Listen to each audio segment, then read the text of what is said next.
Hello. Sometimes I'm asked to see if there is a relationship between the exchange rate and the average price or the amount of commercial activity for a particular brand.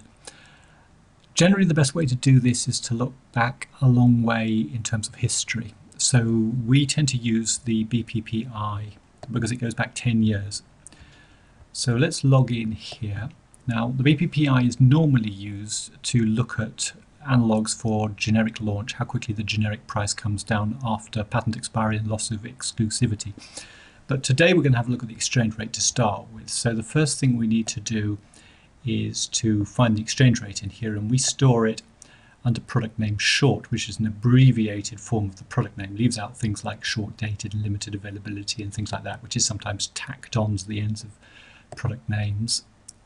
And we'll go in here, take out ticks and put a double X in here, and that helps us to find this pseudo product, which is down at the bottom of the list here, XX euro exchange rate, nice and quick to find. So that then gives us a single cell for each month. Now, as a sense check, we like to put the record count in here just to make sure that we've got a single value turning up in each cell.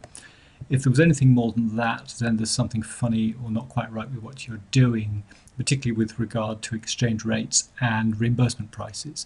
So that's fine, there's one in each cell, so we can take that out, and now we can put the price in, which is under other fields here.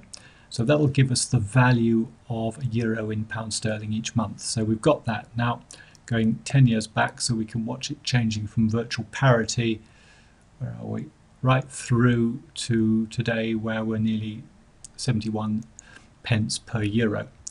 Okay, so we've got that. The next thing we need to do is to drop that into Excel. So let's click the Excel link, open up the data,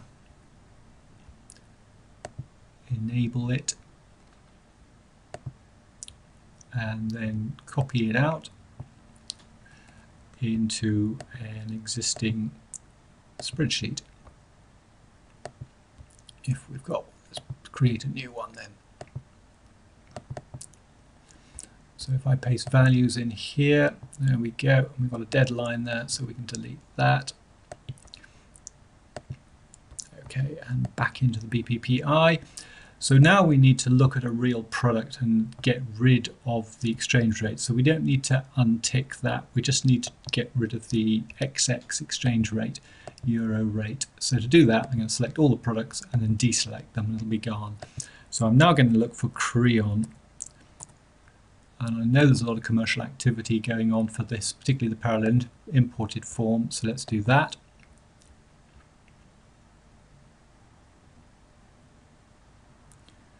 And that's given us that. So what we need to do now is to take that tick out and put the average in,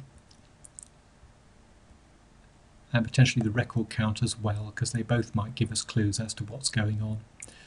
So the only other thing to do is to make sure that we're just looking at parallel import data. So I'm ticking on the PI there. Let's filter on that just to make sure we're only looking at PI. Here we go. We could be looking at PE or UK data here to see if there was a match with that. But just for now, I'm going to keep it simple. Now the other point is it's put the record count and the average price next to each other in the cells, which I find annoying. So I'm going to click rows area here, and it will put them one above the other. That's much better. So the only other thing I need to do is to drag PI UK, so the PI, into the filter area here to make sure that all the data is actually filtered for PI only. And then what I can do is just make sure I haven't got the slice from the previous download open. Let's kill that off. Yeah, so we've got the data we downloaded just now back in here, back into the download, open that.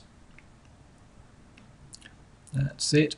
So we've now got two bits of data here. We've got the record count and the average price. Let's copy that into our workbook here, and we'll paste records here and get rid of the dead cell. And just check the months are the same.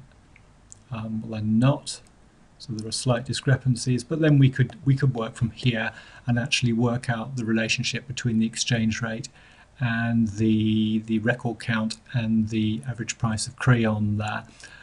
I don't need to teach you to suck eggs, but thanks for listening, and hopefully you'll find it useful if you do ask us for data or subscribe to the database. Thank you for your time. Bye.